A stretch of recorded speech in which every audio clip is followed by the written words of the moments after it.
네, 11월의 첫 번째 거래일 마감됐습니다. 코스피 1898로 마감이 됐습니다. 자, 오늘 시장 어떻게 보면 될까요? MTN 김종규 애널리스트와 함께 분석해 보겠습니다. 어서 오세요. 안녕하십니까? 네. 코스피가 1904 아래로 내려온 거 이제 뭐 크게 걱정되진 않습니다. 근데 자동차주는 왜 이렇게 많이 떨어진 건지 오늘 뭐 대규모 리콜 소식이 들려올 거다 뭐 이런 루머도 돌던데 뭐 리콜도 한두 번 있는 일도 아니고요. 그렇게 큰 악재인 겁니까? 어떻게 봐야 됩니까? 글쎄 뭐 여러 가지 해석을 해볼 수 있을 것 같습니다. 일단 뭐 시장 분위기는 중국 네. 증시의 급등에도 불구하고 못 올랐다라는 점은 네네. 일단 좀 부담스러운 부분이고요. 외국인 선물 매도도 좀 부담스러운 부분이고 더 부담스러운 것은 이제 미결제 약정이 급증했다라는 것. 거기다 이제 자동차 종목군들의 하락인데 한 세 가지 정도로 요약해 볼 수 있을 것 같습니다. 조금 전에 언급해 주셨던 리콜 관련된 루머도 있었습니다만 네네. 그거 말고도 다른 루머가 한 가지 더 있었죠. 지금 모 자산운용 쪽에서 자동차 종목을 집중적으로 팔고 네. LG 디스플레이로 갈아타고 있다. 뭐 네, 이런 네, 얘기도 네. 나왔는데요.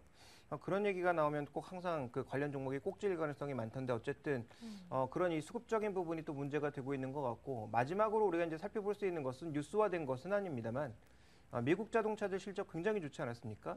그럼에도 불구하고 또 외국인들은 적극적으로 자동차 종목을 사고 있음에도 불구하고 국내 기관들의 이런 적극적인 매물이 나오고 있는 것은 미국 시장 점유율이나 뭔가 좀 문제가 생긴 것을 먼저 하는 건 아닌가.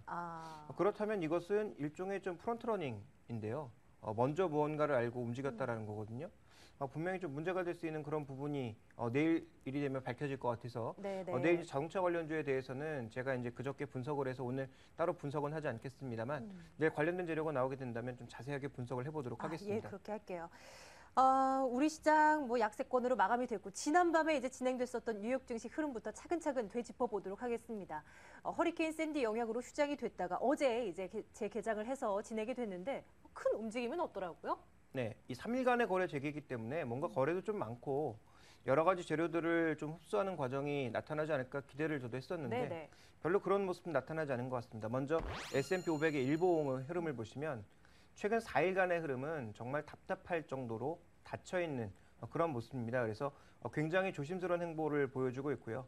최근 장중 고점과 저점의 변동성이 한 15포인트, 20포인트 이내에 묶여있는 그런 모습이기 때문에 지수 기준으로 봤을 땐 별로 변동이 없어 보입니다. 그런데 종목으로 보면 S&P 500 대형주 내에서도 하루에 3% 이상씩 변하는 종목군들이 40 종목이 발생하고 있거든요. 그러니까 오르는 종목과 내리는 종목 합쳐서요. 그래서 전체적으로 지금 종목 변동성은 여전히 계속 크다라고 볼 수가 있겠고 또 하나의 이제 특징은 주봉상으로 봤을 땐 별로 티가 나지 않고 있습니다만 일본 기준으로 놓고 봤을 때 1.8% 이상을 상회하던 미국채 10년물 수익률이 다시 1.6%대로 빠르게 내려오고 있습니다. 2주 연속으로 내려오고 있어서 미국 시장의 자산 선택은 여전히 안전자산 쪽도 선택하고 있는 모습이다. 그래서 채권 뭐 버블 얘기가 나오고 있지만 아직까지 버블은 좀 아니지 않느냐. 뭐 이런 부분들도 우리가 생각해 볼 수 있을 것 같고요.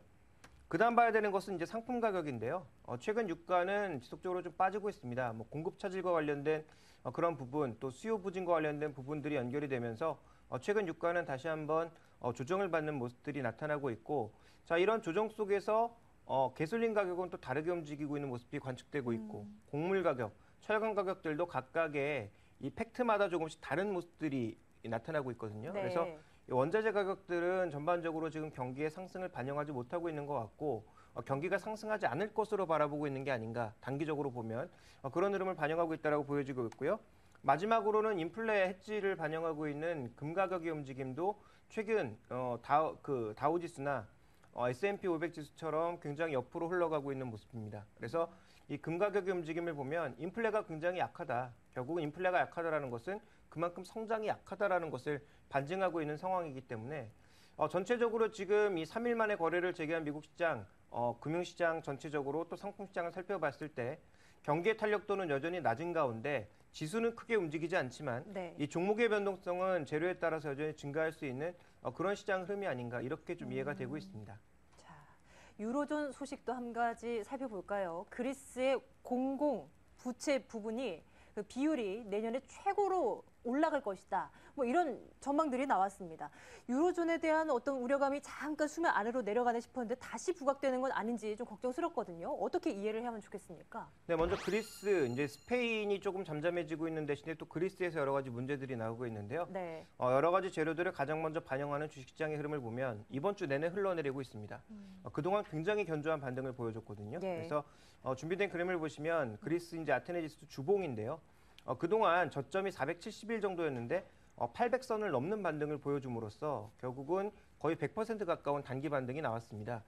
그렇지만 그 이후에 저항이 좀 예상되는 그런 지점에서 급하게 또 흘러내리는 모습을 보여주고 있고 최근 나오고 있는 여러 가지 뉴스들은 그리스에 있어서는 그렇게 긍정적이지 않은 뉴스들이 좀 많이 나오고 있어서 이런 조정폭이 확대될 개연성을 현재 우리가 좀 생각해 봐야 되지 않나라고 보여지고 있고요. 또 하나 이제 유로화인데요. 유로화의 전반적인 흐름도 결국은 강세를 보이면서 유로존의 안정감이 다양하게 좀 나타나지 않을까 생각해 봤습니다만 여전히 박스 하단에서는 강한 반등을 시도하지 못하고 있는 모습들, 장 초반에 독일의 이제 소매 지표 개선으로 인해서 강세를 보였던 유로화가 그리스 관련 소식이 나오자마자 바로 내려가는 모습을 네, 보이면서 네. 아직까지는 이제 유로화의 상대적인 강세가 둔화되는 모습을 보여주고 있다라는 점. 그렇다면 유럽 쪽의 움직임도 지금 이 신용 지표들을 보면 굉장히 좋아요. CDS라든지 아니면 이제 단기 금리 같은 경우에 계속 아래로 내려가고 있거나 네. 옆으로 횡보하고 있는 모습들이기 때문에 이런 것들만 보면 유럽의 이제 위기가 끝나거나 거의 끝나가지 않는가 이렇게 생각해 볼 수 있겠는데 좀 더 이제 빠르게 움직이는 유로화라든지 아니면 증시 흐름을 살펴봤을 때는 취약지구들은 여전히 취약하게 움직이고 있단 말이죠. 그래서 이쪽 내에서도 굉장히 이제 차별화가 나타나고 있다라는 것이 가장 큰 특징이고 문제는 뭐냐면 이 좋은 지표들 개선되고 있는 CDS라든지 금리라든지 더 내려갈 자리가 없거든요. 그러면 이제 악재가 나왔을 때는 더 내려가는 쪽이 아니라 급등할 가능성도 좀 열어둬야 되지 않나라는 판단을 하고 있기 때문에 네네. 유로존 문제에 대해서도 이제 너무 긴장의 끈을 놓기보단 11월 달 들어서는 조금 긴장의 끈을 다시 한번 좀 조여야 될 때가 아닌가. 물론 긴장의 끈을 조인다고 해서 이것이 뭐 주식을 다 팔고 이제 시장을 떠나는 정도의 충격은 오지 않을 것 같습니다. 네네. 왜냐하면 여러 번 너무 시장을 괴롭혔던 재료고요. 이제는 뭐 이런 얘기가 나오면 지겹다라고 생각될 정도로 그렇습니다. 이제 특별하게 아주 강력한 이슈가 나오지 않을 경우에는 네. 유로존 이슈는 그냥 긴장의 끈을 약간 당기는 정도로 보시는 게 좋지 않을까 판단하고 있습니다. 네, 11월 뭐 새로운 달이 시작됐다고 해서 분위기가 완전히 바뀐 건 아니지만 뭔가 좀 악재에 무뎌지는 느낌은 있습니다.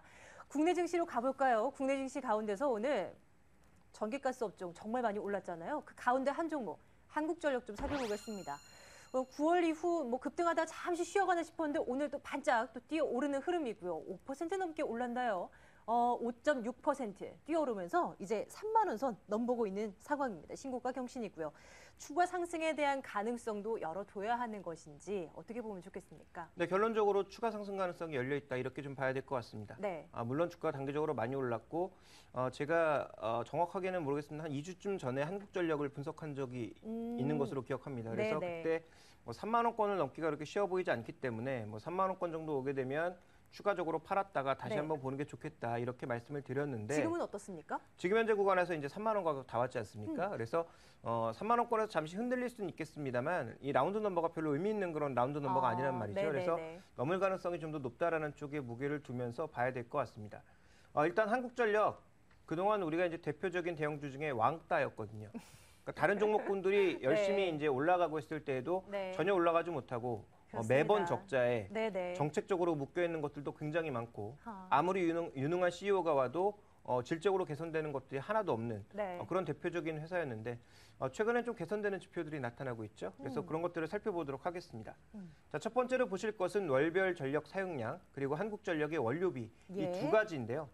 그 월별 전력 사용량은 이 9월 달부터 예상외로 빨리 추워졌기 때문에 피크치를 보이던 전력 사용량이 빠르게 지금 9월 들어서 줄어들고 있습니다. 그래서 이런 부분들이 이제 원가에 대한 부담이라든지 아니면 뭐 블랙아웃 가능성 이런 것들을 좀 줄이게 만드는 그런 요소 중에 하나로 작용하고 있고요. 네. 최근에 이제 원화 강세로 인해서 원료비 그리고 이 구입 전력비가 좀 감소하는 그런 모습들을 나타내고 있기 때문에 이러한 부분들이 향후 원가에 대한 부담을 줄여준다. 그래서 수익성이 빠르게 늘어나는 것이 아니라 원가의 부담이 줄어들고 또 외화부채가 많은 기업이다 보니까 달러 약세에 따른 외화부채 감소로 인한 금융비용 감소 이런 비용의 감소와 원가의 감소가 현재 한국전력의 실적을 개선시키는 1차적인 요인이 되고 있다. 네네. 그래서 3분기 실적도 원래 추정했던 것보다는 더 잘 나올 수 있겠다. 이런 시각이 이제 나오고 있는 거고요.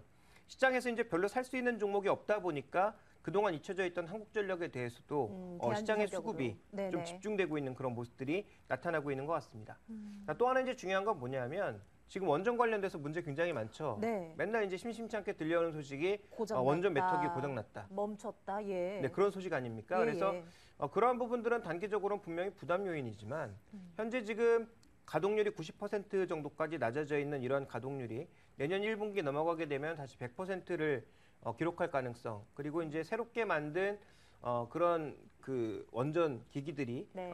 새롭게 돌아갈 가능성이 얘기가 나타나고 있기 때문에 지금 어쨌든 여러 가지 발전 사업들 중에 가장 효율이 높은 건 원자력이거든요. 그래서 이러한 부분들이 향후 이제 실적을 더 개선시켜주는 중요한 요소가 아닐까 이렇게 판단되고 있습니다. 그래서 3분기 실적도 예상보다 좋게 나올 것 같지만 4분기 네. 내년에도 괜찮지 않을까 이렇게 보고 그래요. 있습니다. 근데 겨울이 되면 우리 예전에도 참 많이 얘기를 했지만 올 겨울에 정말 추울 거다 이런 얘기 많이 했잖아요. 만약에 전력 사용량이 정말 많이 급증해버리면 또다시 블랙아웃에 대한 우려도 나타날 것이고 그러면 또 주가에는 또 부정적인 영향 안 미치겠습니까? 아무래도 이제 겨울에도 전력 사용량이 많이 올라가는 것은 사실입니다만 네네. 실제로 이제 그 전력보다는 다른 난방기기를 이용하는 것들도 많이 네. 있기 때문에 여름철보다는 조금 덜 하거든요. 덜할 것이다. 그래서 이제 네네. 그런 부분들도 생각을 해봐야 될 것 같고 실제로 이제 뭐 블랙아웃 같은 가능성들이 나타나게 되면 또 뭐 정부에서 여러 가지 떠들겠죠. 뭐 이제 뭐 이 에너지 절약을 위한 뭐 그런 여러 가지 네, 캠페인들이라든지 대책들, 뭐 이런 네. 것들이 나올 가능성이 있는데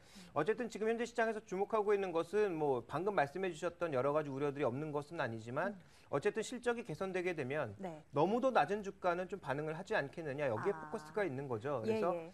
이 종목이 지금 뭐 추정하는 곳마다 약간의 차이는 있습니다만 얼마나 낮은 거예요 지금? BPS가 원래 한 8만 원에서 한 7만 원 정도 사이거든요. 아. 근데 지금 주가가 내일 추가적으로 올라도 3만 원이거든요. 네, 그래서 지금 뭐 추정하고 있는 것보다 약간의 차이는 있습니다만 지금 0.25배까지 내려갔다가 0.3배, 0.35배 정도 수준까지 올라온 겁니다. 야. 근데 이익이 발생하기 시작한다면 적어도 이제 PBR 한 배까지는 아니더라도 뭐 0.7배, 0.8배 정도까지 올라가야 되지 않겠느냐. 네. 그러면 네. 지금부터 2배란 말이죠. 그래서 그런 부분들에 이제 시장은 자극을 받고 있는 거고 그래서 3분기 당장은 아니더라도 뭐 4분기부터 만약에 이제 소폭의 흑자라도 발생시키기 시작한다면 그 부분은 이제 시장에서 좀 주목해 볼 만한 요소가 된다라는 거죠. 다만 이제 그 시기가 제가 보기에는 당장 4분기에 올까 이런 개연성은 좀 생각을 하고 있고요.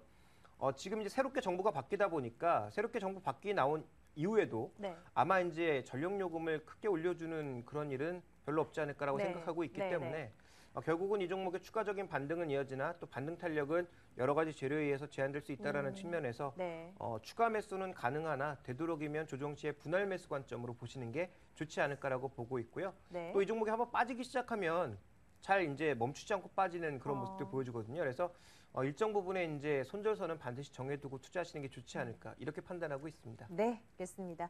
오늘 시장 분석을 해봤습니다. 이제 오늘 밤에 예정된 글로벌 경제 일정 확인하고요. 내일을 위한 준비하러 가겠습니다.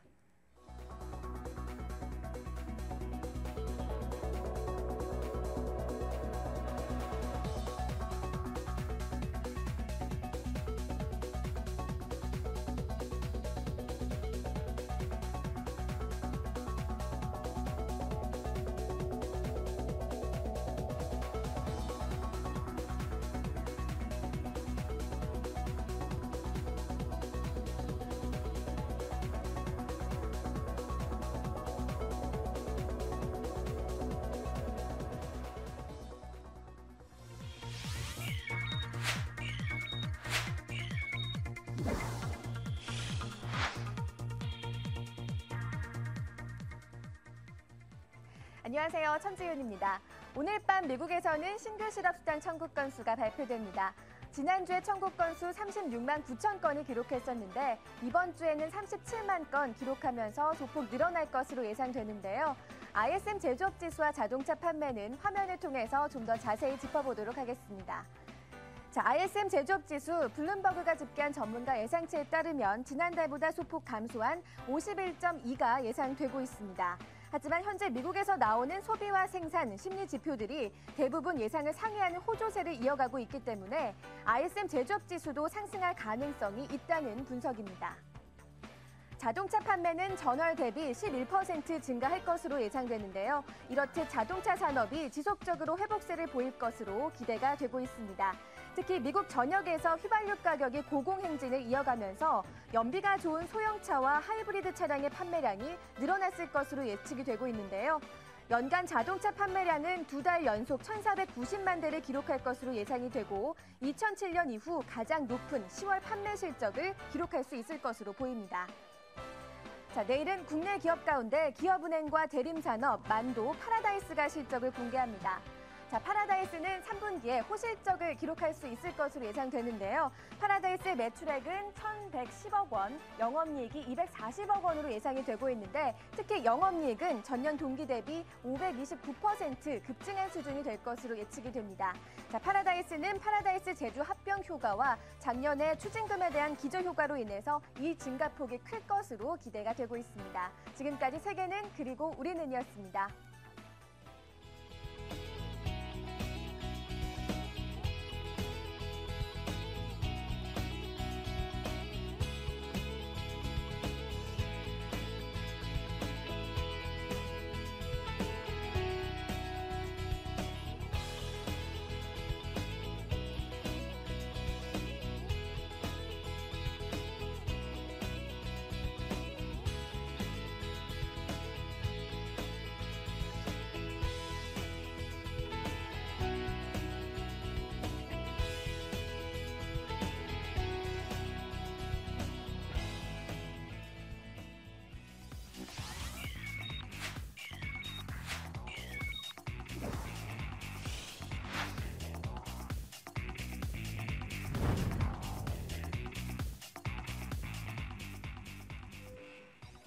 내일장을 위한 전략 세울 거고요. 그리고 프로그램 매매 이 분위기 좀 살펴보도록 하겠습니다. 그 수급 주체 전반이 지지부진한 움직임을 이어지는 가운데 이제 또 프로그램에 대한 영향이 좀 커지는 것 아닌가 이런 우려들이 속속 들려오고 있는데 지난달에 왜 여러분들 생각나실 거예요. 프로그램 매수가 너무나 많이 들어와서 이거 혹시 부메랑으로 폭탄 매물이 돼서 쏟아져 나오는 것 아닌가 이런 우려들 정말 많이 짚어드렸습니다.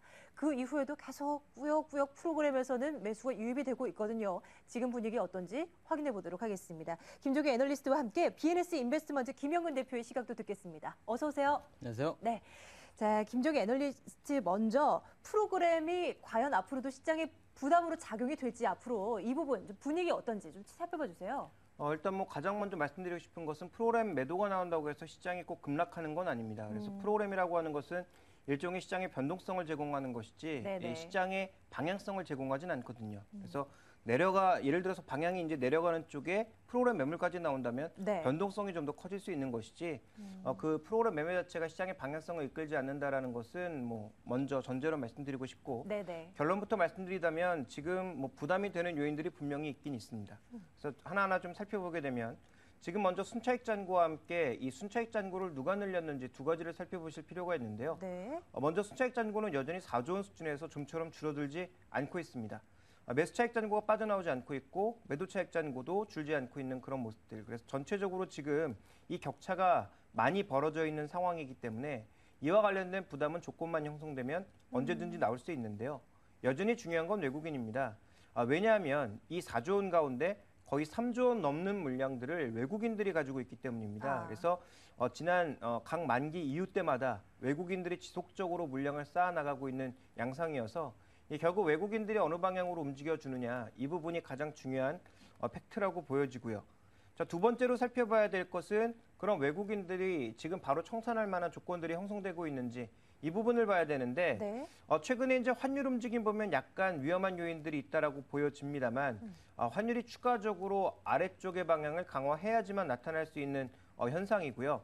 또 하나 이제 중요한 게 뭐냐면 지난 외국인들의 매매 동향을 9월 달을 살펴봤을 때 국적별로 보면 영국계 자금이 굉장히 많이 유입됐거든요. 예. 영국계 자금들의 움직임을 보려면 파운드와 환율과 함께 전체적인 흐름들을 좀 같이 봐야 되는데 지금 파운드 환율이 빠지는 속도보다 원화 환율이 빠지는 속도가 더 빠릅니다. 네. 그렇다면 파운드화를 가지고 있는 것보다는 원화를 가지고 있는 것이 상대적으로 더 유리하다 이렇게 볼 수가 있겠죠. 그러네요. 네네. 그래서 그들의 이제 캐리 조건은 아직까지는 긍정적이기 때문에 외국인들은 뭐 당장 매도하진 않을 것 같다 이런 시각도 존재를 하고 있습니다. 그래서 외국인들의 어떤 차익 쪽의 이제 물량은 아직까지는 부담이 되진 않는 것으로 보여지고 있는데 파운드와 원화의 환율 움직임이 변한다든지 아니면 환율의 움직이는 속도가 너무 가파라진다든지 이런 모습이 보일 경우 외국인들은 차익 잔고를 청산하기 시작할 것이다. 이렇게 봐야 될 것 같고요. 예. 또 하나 이제 살펴봐야 될 것은 최근에 이제 외국인 매매 동향의 성격인데요. 최근에 이제 대차 잔고가 증가하면서 외국인 개별 종목의 매도가 같이 늘고 있습니다. 이 사람들이 이제 대차 잔고가 공매도다라고 이제 오해하는 경우가 많은데요. 같은 게 아니거든요. 쉽게 설명 좀 해주세요. 그러니까 대차 잔고는 말 그대로 주식을 네. 빌린 거고 네네. 공매도라고 하는 것은 자기가 주식을 가지고 있지 않은 상황에서 매도를 네. 하는 것인데 우리나라는 이제 완전 공매도, 주식이 하나도 없는 상태에서 매도할 수는 없거든요. 그러니까 주식을 빌려서 이자를 주고 네. 매도를 해야 되거든요. 네네. 그러니까 대차 잔고가 늘어나게 되면 주식을 누군가 빌려갔다. 왜 빌려갔을까? 아마 매도하기 위해서 빌려가지 않았을까? 그래서 이제 대차 잔고가 늘어나면 공매도가 늘어나고 공매도 늘어나니까 이제 시장 압박받는다 이렇게 이제 논리가 형성되는 건데 네네. 두 개가 이 꼴은 아닙니다. 아. 그래서 다를 수 있다라는 것, 다른 용도로 주식을 빌려갈 수도 있다라는 것을 네. 살펴보실 필요가 있는데요. 이제 최근에 이거를 살펴보면 대차 잔고가 증가하는 만큼 외국인들의 개별 주식 매매가 계속 눌리고 있습니다. 그래서 지금 외국인들의 매도 관점은 일종의 공매도 관점이다라고도 볼 수 있거든요. 네네. 그럼 공매도는 언젠가는 갚아야 되겠죠. 그러면 주식이 빠르게 올라갈 수 있는 조건이 형성된다든지 예. 주식을 매도해서 얻는 이익보다 주식을 매수해서 얻는 이익이 높다라는 것이 형성이 되면 외국인들 수급은 다시 돌아올 거거든요. 그래서 여기서 말씀드릴 수 있는 핵심은 기타 법인의 변동성과 외국인들의 변동성이 남아있지만 최근 외국인 매도의 성격이 일종의 공매도 성격이 강한 만큼 시장의 모멘텀이 형성되거나 외국인들이 돌아온 것을 확인하기 이전까지 수급과 관련된 부담은 계속 안고 갈 수밖에 없다라는 것이고요. 네네. 또 하나 프로그램 쪽에서도 차익 잔고의 부담과 관련된 내용 때문에 여전히 좀 압박을 받을 수 있는 그런 요인인 만큼 외국인이 돌아오는 것을 확인하기 이전까지는 프로그램이 아니더라도 조심해야 될 것 같고 프로그램으로 인한 변동성도 이번 만기까지는 좀 조심해야 되지 않겠는가 네. 이렇게 보고 있습니다. 네. 기관 쪽 수급 조금 더 구체적으로 들어보도록 하겠습니다. 김영근 대표께서는 또 어떤 판단하고 계실지 궁금한데요. 오늘 또 연기금에서 약간 또 이제 팔자로 돌아서는 흐름이고요. 투신권에서도 물량 많이 나왔는데 기관 쪽 수급 구체적으로 좀 어떻게 판단하고 계십니까? 예, 그렇습니다. 오늘 뭐 투신 쪽에서 중심을 해서 매도가 상당히 많이 나왔는데요. 그리고 한 가지 더 연기금에서 좀 매도 나온 부분도 조금은 악재가 아닌가 이런 부분도 좀 생각해 볼 수 있겠지만 뭐 하루 좀 매도로 전환됐다고 해서 매도 기조로 바뀌었다고 생각하기 좀 네네. 어려울 것 같고 기관의 이제 매도를 좀 보자면 좀 집중적인 부분을 오늘 총 한 3,500억 정도 매도가 됐는데요. 그중에서 한 3,700억 이 금액이 전부 다 이 운수장비 쪽으로 좀 집중이 됐다는 거죠. 자동차라든가 조선이라든가 이쪽 좀 섹터 쪽에 상당히 좀 집중이 된 부분이 상당히 좀 눈에 띄고 있는 부분인데 어떠한 그 섹터 부분에 대한 매도라고 좀 판단이 들고요. 시장에 대한 어떤 전체적인 매도라고 판단을 할 필요는 없을 것 같습니다. 그래서 시장에 대한 어떤 좀 그 앞으로의 하락을 좀 염두에 두고 매도한다 이런 부분보다는 펀드의 환매 부분이라든가 손절 물량이라든가 이런 부분이 아닌가 좀 생각이 들고요. 그래서 운수장비 쪽에 좀 집중이 돼 있는 부분. 근데 이러한 상황에서 오히려 이제 전기 가스라든가 통신이라든가 이런 쪽, 제약이 음식료라든가 이런 쪽은 또 매수가 좀 들어온 부분도 좀 판단을 좀 해야 될 것 같고요. 그 구간에서 우리는 기관이 좀 오늘 이러한 매매 패턴을 좀 보여줬는데 기관의 매도에 의해서 좀 우려한다기보다는 이러한 상황에서 우리가 과연 어떤 쪽에 좀 관심을 가져야 되는지 이러한 좀 전략을 좀 세워봐야 될 것 같은데요. 오늘 외국인들이 좀 매수한 쪽을 보자면 전기전자 쪽 매수를 좀 해줬고요. 그리고 네. 기관이 기관이 또 매도하고 있는 운수장비 쪽을 또 매도를 사실은 하고 있는 모습이죠. 자동차 같은 경우도 최근에 좀 급락을 할 때 오히려 외국인들 같은 경우는 또 오히려 좀 담는다는 네. 그런 느낌이 들 정도로 좀 예, 매수를 예. 하고 있는 이런 모습도 좀 포착이 되고 있습니다.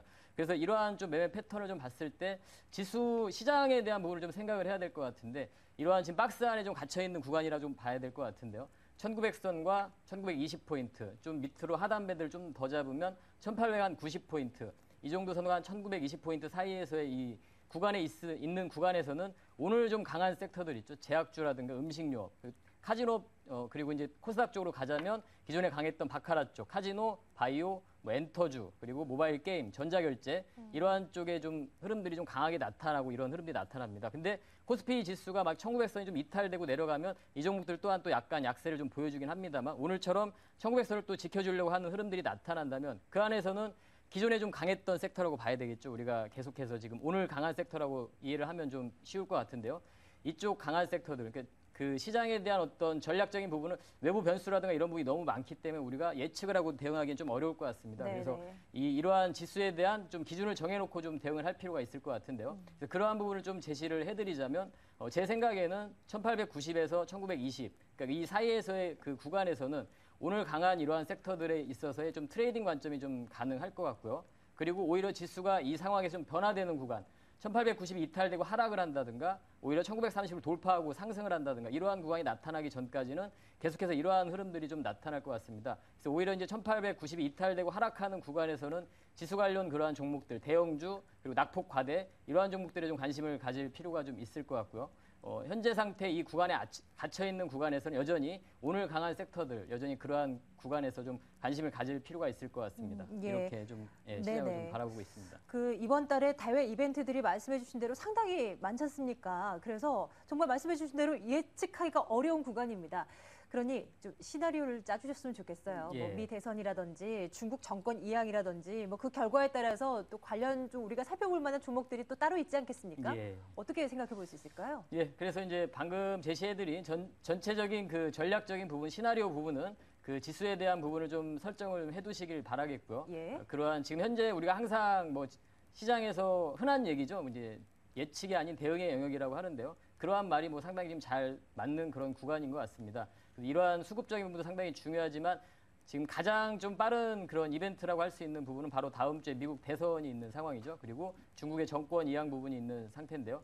그 부분에 조금 우리가 단기적으로 좀 모멘텀을 좀 찾아보자면 일단은 미국 대선 관련해서 부분을 좀 보자면 오바마와 롬니의 그런 정책적인 부분을 좀 판단을 좀 해봐야 될 것 같은데요. 오바마가 만약에 당선이 될 경우에는 마이트라든가 헬스케어라든가 제네릭이라든가 그런 신재생 에너지라든가 이런 섹터가 좀 수혜를 볼 거라고 좀 판단을 하고 있고요. 그리고 롬니가 당선이 될 경우에는 에너지 관련이라든가 소재 업종이라든가 금융이라든가 국방이라든가 이러한 쪽이 좀 수혜를 볼 거다 이렇게 좀 판단이 되고 있는데요. 근데 이 부분에서 그럼 우리가 이제 오바마가 될 것이냐, 롬니 후보가 될 것이냐 이 부분을 좀 예측하기는 상당히 어려운 부분인 것 같고요. 오히려 우리는 그 부분에서 그렇다면 공통 분모를 좀 찾아본다면 우리가 투자하는데 좀 아이디어를 얻을 수 있지 않을까 이런 생각이 드는데요. 그 안에서 좀 공통 분모를 좀 찾아보면 바로 이제 에너지 관련 쪽을 좀 찾아볼 수가 있는 것 같습니다. 그래서 셰일가스 쪽으로 좀 관심을 좀 가질 필요가 있을 것 같은데요. 네. 그 부분을 좀 관심을 갖자면 오늘 뭐 한국가스공사라는 종목의 흐름도 상당히 좋았는데 최근에 뭐 계속 좋은 흐름이 나타났었고 뭐 오늘도 좀 상당히 좀 좋은 주가의 흐름이 나타났었는데요.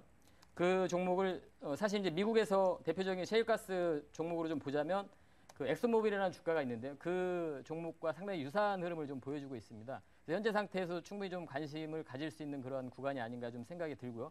셰일가스 관련해서 이러한 뭐 한국가스공사라든가 그리고 뭐 코스닥으로 가자면 성광밴드나 DK락이나 이러한 종목들 좀 관심을 가질 필요가 좀 있을 것 같고요. 그리고 이제 중국의 그러한 또 정권 이양 부분에서 경기부양책에 대한 기대감, 그 경기부양책이 나올지 안 나올지 사실은 그거는 또 우리가 알 수 없지만 분명히 좀 기대감은 반영이 될 거라고 생각을 합니다. 그래서 그 부분과 관련이 돼서 뭐 기계업종 관련한 두산인프라코어라든가 이 부분은 또 미국의 주택경기 활성화 부분과 좀 연관이 되는 것 같습니다. 그래서 그러한 좀 섹터 쪽에 좀 관심을 좀 가질 타이밍이 아닌가 이렇게 좀 말씀드리고 싶습니다. 예. 이슈에 대해서는 약간 좀 다른 생각을 가지고 있는데 어떤 이슈 말씀이십니까? 지금 그 대선 그리고 이제 중국 정부 이양 이런 쪽에 네네. 대해서 좀 다른 생각을 가지고 있는데 대부분의 전문가 그리고 증권사에서 모두 이 이슈가 끝나게 되면 시장에 좋을 거다 이렇게 일방적으로 생각하고 있는 것 같은데요. 제 생각은 조금 다른 이유가 결정적으로 지금 미국은 이번에 의회 선거까지 같이 합니다. 그런데 만약에 오바마가 이기던 아니면 롬니가 이기던 민주당이 그리고 공화당이 의회까지 모두 장악할 수 있는가? 네네. 그 가능성은 거의 제로에 가깝거든요. 그러니까 상원이 지금 갈릴 것으로 예상이 되고 있고 민주당, 공화당이 갈릴 것으로 예상이 되고 있고 대통령도 누가 될지 확실하게 알 수 없죠. 그렇다면 힘의 균형이 한쪽으로 기울어졌을 때는 어떤 정책들을 강하게 드라이브 시킬 수 있겠지만 힘의 균형이 맞춰져 있을 경우에는 누가 대통령이 되던 그 힘의 균형을 맞춰가면서 다시 한번 정책을 조율하는 과정이 필요하다라는 거죠. 그러니까 길게 보면 불확실성이 해소되겠지만 네네. 단기적으로 불확실성이 해소될 가능성은 별로 없다라고 보여지고 있고 네네. 그러니까 이제 미국 부자들이 자꾸 주식시장에서 발을 빼고 이렇게 수익률도 별로 안 좋은 채권 시장으로 몰려가고 있는 거고요. 두 번째로 중국 같은 경우에도 마찬가지입니다. 그동안 뭐 특별히 시간을 내지 못해서 시진핑에 대해서 말씀을 드리지 못했습니다만 원래 중국 주석 내정자는 시진핑이 아니었습니다. 리커창이었는데 여러 가지 이제 중국의 정치적 이슈 그리고 이 정치적인 분쟁 과정을 통해서 리커창이 총리로 내려가고 시진핑이 주석으로 올라왔거든요. 네네. 그러면 시진핑이 실제로 주석으로 되더라도 군사권은 여전히 다른 사람에게 남아있는 그런 국면이고 이들의 정치적인 지형을 조율하기 위한 그런 시간이 필요하다라는 거죠. 그래서 단기적으로는 이들에게 어떤 정책을 기대하기보단 네. 방향을 잡아 나가기 위한 시간이 필요하다라는 관점에서 아. 증시에 큰 모멘텀이 되지는 않을 거다. 저는 이렇게 예측을 하고 있습니다. 네, 사실 그래요. 시장에서는 이번 달 그 증시 흐름이 월 말로 갈수록 점점 좋아질 것이다. 그 각국의 미국이나 중국의 그 정치 이벤트들이 지나가고 나면 불확실성이 해소되면서 지수가 올라갈 것이다. 이렇게 예측을 하고 있는데 김종희 애널리스트께서는 그 속도가 조금 더 더딜 것이다라는 입장으로 말씀해주고 계신 것 같습니다. 투자 아이디어 또 하나 내주세요. 오늘은 미국 소비 시즌과 관련한 아이디어 가지고 오셨는데 그동안 연말이 돼도 미국에서 소비 뭐 크게 뭐 이득 없을 것이다 이런 입장이셨잖아요. 네, 그 입장은 뭐 그대로 유지를 하는데 이제 네네. 실증적인 증거를 좀 찾아봐야 되지 않을까 해서 한 미국의 조사기관이 조사한 이 설문조사를 가져와 봤습니다. 좋아요. 보니까 네네. 83% 정도의 소비자가 연말 선물 구입은 하겠다 네. 이렇게 얘기를 하고 있고요. 14%는 작년보다 더 많이 그리고 69%는 비슷한 금액 이렇게 얘기가 되고 있습니다. 네네. 그런데 이제 한 가지 변수는 당신이 이제 4분기에 소비를 하지 않는다면 무엇 때문일까 이런 질문을 했을 때 네. 재정 절벽 이슈에 따라서는 하지 않을 수도 있다. 이런 아. 얘기가 나오고 있어서 여전히 이 소비와 관련된 불확실성은 남아 있다 이렇게 봐야 될 것 같고요. 네네. 이 소비를 어떤 것을 할 거냐 그 태블릿 쪽이긴 합니다. IT 쪽 태블릿 쪽이긴 한데 지금 이제 쇼핑하는 방법이 달라진 게 비교 쇼핑 혹은 판촉 활동을 이용한 저가 매수, 네. 낮은 가격 이런 쪽에 지금 모두 핵심 단어를 선택하고 있거든요. 네네네. 그러니까 키워드는 결국은 싸게 팔면 살 거고 비싸게 팔면 안 살 거다. 이런 측면이기 때문에 네. 결국은 이제 삼성전자나 LG전자에서 밀고 있는 그런 제품들을 사기보단 대만이라든지 아니면 중국 쪽에 가격이 낮은 제품들 아니면 상대적으로 가격이 높은 제품을 샀을 때 미국에서는 아이패드 미니와 같은 제품들의 판매 가능성이 오히려 좀 더 높지 않을까라고 판단하고 있습니다. 그래서 실제적으로 평균을 한번 내봤더니 미국의 남자들은 선물을 하게 된다면 평균 가격이 한 $600 정도 수준, 네. 여자들은 한 $540 정도의 수준. 그래서 우리나라 돈으로 얘기한다면 한 70만 원이 조금 안 되는 돈이 남자들이 쓸 것으로 예상이 되고 있고요.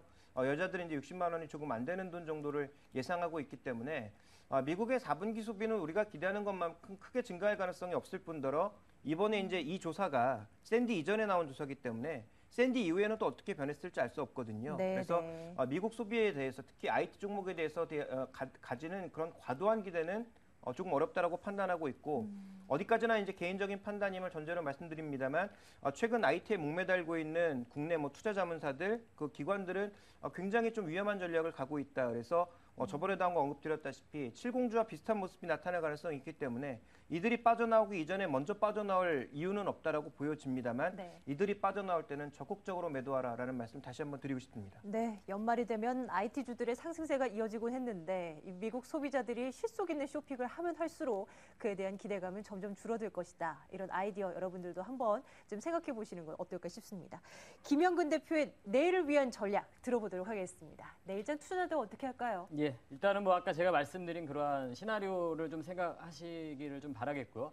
아까 말씀드린 뭐 예측이나 이런 부분 좀 어렵다고 생각을 하고 아까 뭐 대선 관련해서도 말씀하셨지만 미국 대선이 끝난다고 해서 시장이 좋아진다 이렇게 생각하고 있지 않습니다. 그 부분은 우리가 이제 다 그 부분은 나와야지만 아는 부분이기 때문에 저는 이제 단기적으로 여러분들이 어떤 좀 관심을 가지고 매매할 수 있는 이런 종목 그런 쪽에 좀 포커스를 맞춰서 좀 말씀을 드리는 거고요. 내일장에 그러한 부분을 좀 말씀드리자면 아까 말씀드린 대로 그러한 지수의 그러한 흐름을 좀 판단을 하시고 현재 지금 오늘 강한 흐름 그러니까 지수가 한 1900선을 지켜주는 흐름이 나타날 때 그 박스 안에 갇혀 있을 때는 이런 여전히 오늘 강한 섹터들의 이러한 흐름 안에서 이 종목들 안에서 매매가 좀 가능하다고 생각을 하고요. 이러한 지수가 좀 약간의 변화가 나타났을 때는 지금 현재 이제 다른 아까 말씀드린 그 지수 관련 그런 대형주라든가 이런 쪽에 좀 낙폭이 과대한 종목들의 반등을 노릴 수도 있는 구간이 나타날 수 있고요. 그러한 부분들을 매일매일 시장을 좀 체크해야 되는 부분이기 때문에 일단은 내일 그 시장의 흐름을 말씀드리면 큰 틀에서는 지수에 대한 그런 기준을 좀 정해놓으시고 그 구간 안에 있을 때는 현재 강한 섹터들에 있어서 계속 트레이딩이 좀 가능한 부분을 좀 말씀드리고 싶고